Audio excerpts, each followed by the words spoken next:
I think the debate is good because every stakeholder at the table, you've got people from the development community, the real estate community, environmental communities, and all their input is valuable towards crafting an ordinance that's going to work for every stakeholder that's present and represented at the table.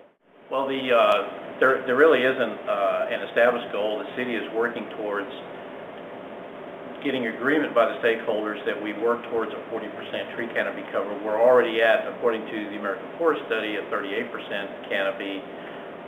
The recommendation by the American Forest on their own website for this part of the country calls for 25% tree canopy, and we already exceed that by more than 50%. So going from 38 to 40 will probably prove difficult, but one of the things that the city is going to come back with, city staff, is to let us know, based on property that they've acquired in the ETJ, such as Government Canyon, what percentage of tree canopy does that add to the overall total.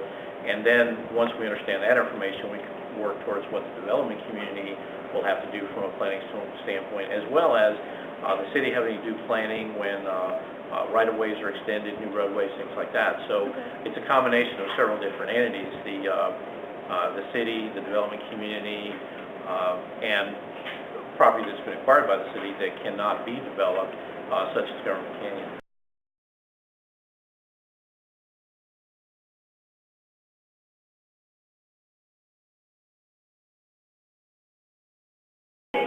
Well, the difficulties come in understanding what the percentages are that apply to different development classifications. You've got multifamily, single-family, central business district. There's on the table is a recommendation that 15%, there'll be 15% tree canopy in the central business district, and that may tend to prohibit growth in the downtown corridor, which the city is striving for. So we think there should be some incentives created to promote growth and development in the central business district.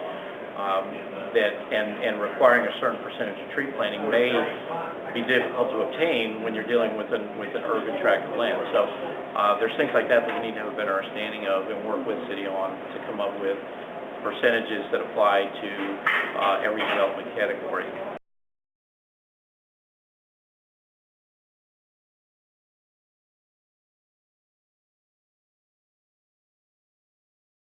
Well, there haven't been any incentives discussed so far, but we'd like to see perhaps the ability to purchase land and plan on that in lieu of being able to plan on a particular piece of property. Whereas right now, you can trade credits, for example, for water rights. We want to be able to have credits to be able to trade for tree rights as well. So we can acquire property, plant that. Let's say we buy 2 acres on the south side, which is in good fertile soil, and we can plant trees on that in lieu of maybe not being able to meet the 40% requirement on a tract of land that's in a different part of town. In order to get to the 40% requirement, you have to plant trees. All right.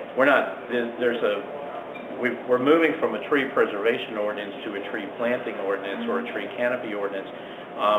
The new ordinance, as recommended, would allow for the cutting of trees, but then a requirement to plant back more trees. Also, if you purchase property to develop that had no trees on it, you would be required to plant trees on that. So any new trees would help us achieve the 40% goal because it's over and above what's already in place today, which is a 38% canopy cover.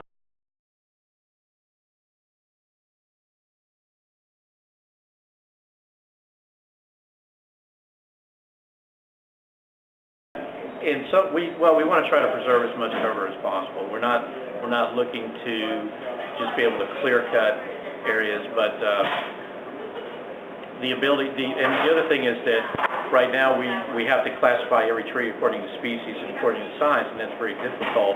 And there are different mitigation rules for different species of trees. So one of the goals of the new ordinance would be to clarify and make it easier to understand what the new tree planting requirements are and what the requirements are for preservation.